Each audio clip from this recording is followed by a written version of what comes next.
ഈശോയിൽ സ്നേഹമുള്ളവരെ, നിങ്ങൾക്കെല്ലാവർക്കും സുഖമാണെന്ന് വിശ്വസിക്കുന്നു. ദൈവം നിങ്ങളെ സമൃദ്ധമായിട്ട് അനുഗ്രഹിക്കട്ടെ. സ്നേഹമുള്ളവരെ, ഇന്ന് നമ്മുടെ കൂടെ നമ്മുടെ പ്രിയപ്പെട്ട തോമസ് അച്ഛനുണ്ട്.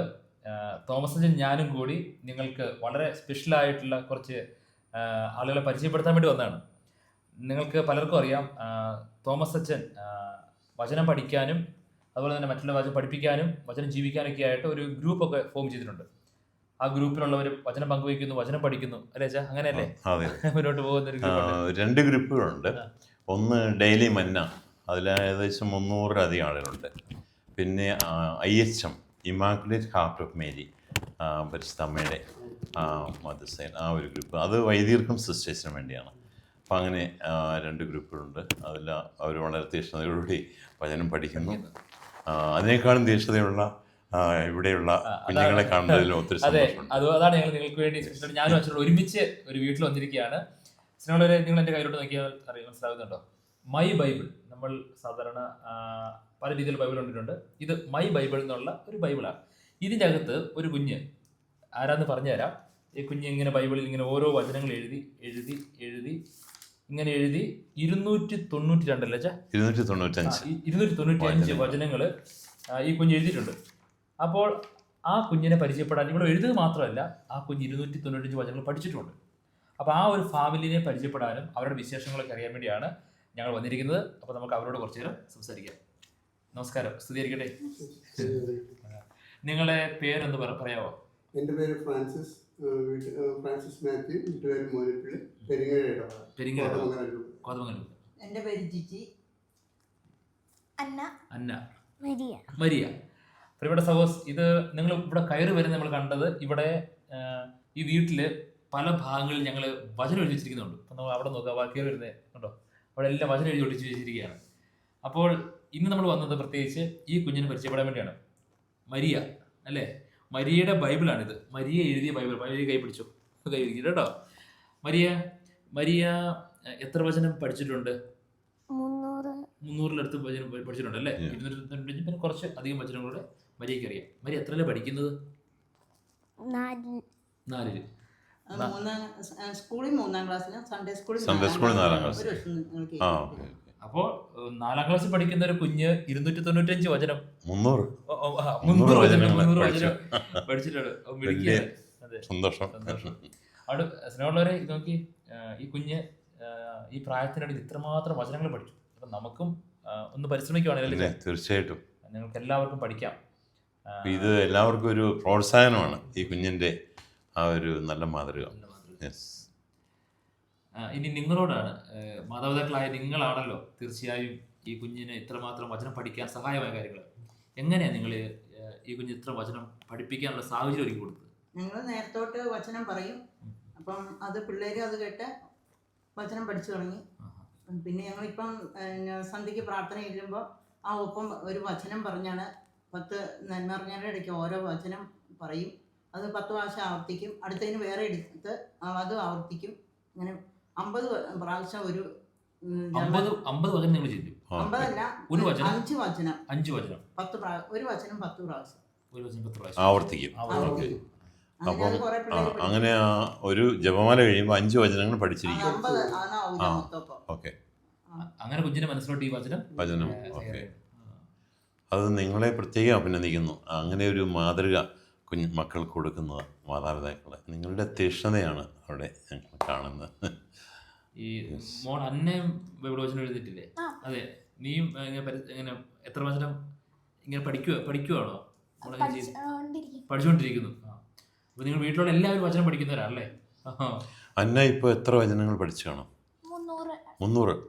അന്നയുടെ ബുക്കാണത് അല്ലേ? ഇത് അന്ന വചനം പഠിച്ച ബുക്കാണ് കേട്ടോ. ഇതെല്ലാം വചനം എഴുതിയിരിക്കും. ഇങ്ങനെ കുഞ്ഞുങ്ങൾക്ക്, പ്രിയപ്പെട്ട മാതാപിതാക്കളെ, എനിക്ക് തോന്നി ഇത് വികാരിച്ചിനൊപ്പാണോ? 302 വചനം എഴുതിയിരിക്കുന്നത് അല്ലേ? 302 വചനം വികാരിച്ചിന്റെ ഒപ്പമുണ്ട്. അപ്പോൾ മാതാപിതാക്കളെ, നിങ്ങൾക്ക് കുഞ്ഞുങ്ങളെ ഓരോ ദിവസവും ഓരോ വചനം പഠിപ്പിക്കാം അല്ലേ?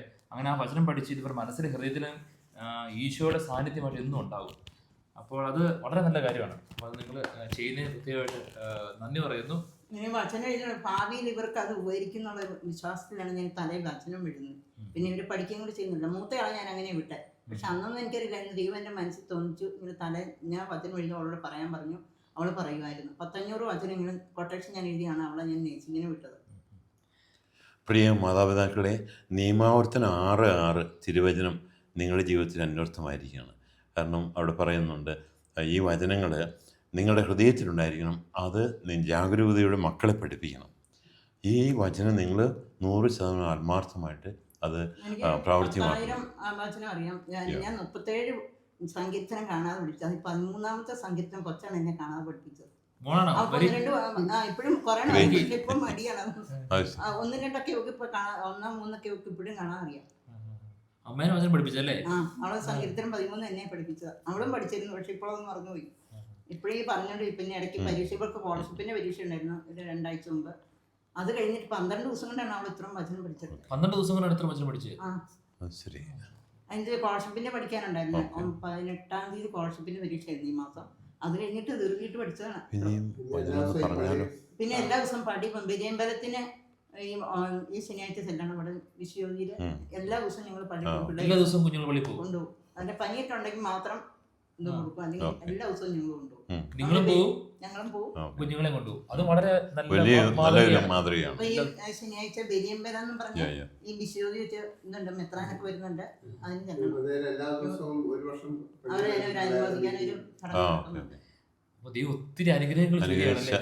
കുടുംബമാണ്. ഇങ്ങനെ വചനം പഠിക്കുന്നത് കൊണ്ട് നിങ്ങൾക്ക് പ്രത്യേകമായിട്ട് എന്തെങ്കിലും അനുഗ്രഹം കിട്ടിയെന്ന് തോന്നുന്നുണ്ടോ? അങ്ങനെ എന്തെങ്കിലും അനുഭവങ്ങൾ ജീവിതത്തിലുണ്ടോ? പിള്ളേര് പഠിക്കാൻ മുന്നോട്ട് പോകുന്നുണ്ട്. ആദ്യം ഇവിടെ ഒന്നും പഠിപ്പിക്കും, ഞാൻ കാര്യമായിട്ട് അവളെ ശ്രദ്ധിക്കുക വേണ്ട, അവളെ തന്നെ ഇരുന്ന് പഠിച്ചോളൂ. അങ്ങനെ ഒരു എളുപ്പമുണ്ട്. അങ്ങനെ ദൈവത്തിന് പ്രത്യേക ഒരു അനുഗ്രഹമുണ്ട് പഠനത്തിന്റെ മേഖലയില് കുഞ്ഞുങ്ങളുടെ. അത് ശരിയാണ്. നമ്മൾ തിരുവചനത്തിന് പ്രാധാന്യം കൊടുക്കുമ്പോൾ ബാക്കി പാഠ്യ മേഖലകൾ അഭിവൃദ്ധി പ്രാപിക്കും. 1-2 മാർക്കൊക്കെ പോകാറുള്ളത്. അപ്പോൾ കുറച്ച് വചനങ്ങൾ പറഞ്ഞാലോ? അതെ, കുറച്ച് വചനം. മോളെ കുറച്ച് ഒരു 10 വചനം മതിയല്ലേ? മോൾക്ക് പറയാൻ പറ്റുന്നോളം. അതെ അല്ലേ? എന്നാ ഒരു ഓക്കെ, കുറച്ചൊക്കെ പറയാം അല്ലേ? ഉൽപ്പത്തി 1 ആദി ദൈവം ആകാശം ഭൂമി സൃഷ്ടിച്ചു. ഉൽപ്പത്തി 1 ദൈവം ചെയ്ത് വെളിച്ചം ഉണ്ടാവട്ടെ, വെളിച്ചം ഉണ്ടായി. പുറപ്പാട് 14:14 കർത്താവ് നിങ്ങൾക്ക് വേണ്ടി യുദ്ധം ചെയ്തോളം നിങ്ങൾ ശാന്തരായിരുന്നാൽ മതി. പുറപ്പാട് 15:26 ഞാൻ നിന്നെ സുഖപ്പെടുത്തുന്ന കർത്താവാണ്. സംഖ്യ 6:24 കർത്താവ് നിന്നെ അനുഗ്രഹിക്കുകയും പരിപാലിക്കുകയും ചെയ്യട്ടെ.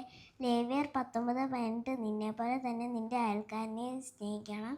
നീമാർത്തൻ 28:3 നിന്റെ അപ്പക്കൊട്ടയും മാവ് കഴിക്കണ കലവും അനുഗ്രഹിക്കപ്പെടും. നീമാർത്തൻ 28:3 നിന്റെ അപ്പക്കൊട്ടയും മാവ് കഴിക്കാൻ നരത്തിന് വേണ്ടി നീ അനുഗ്രഹീതനായിരിക്കും. നീമാർത്തൻ 28:5 നിന്റെ അപ്പക്കൊട്ടയും മാവ് കഴിക്കുന്ന കലവും അനുഗ്രഹിക്കപ്പെടും. നീമാർത്തൻ 28:7 നിനക്കെതിരെ വരുന്ന ശത്രുക്കളെ നിന്നെ ഉപയോഗിച്ച് കർത്താവ് തോൽപ്പിക്കുന്നു. നിനക്കെതിരെ ഒരു വരിയിലൂടെ വരും, 7 വരിയിലൂടെ പാലായനം ചെയ്യും. നീമാർത്തൻ 28:10 കർത്താവിന്റെ നാമം നീ വഹിക്കുന്ന കാണുമ്പോൾ ലോകത്തിലുള്ള സകല മനുഷ്യരും നിന്നെ ഭയപ്പെടും.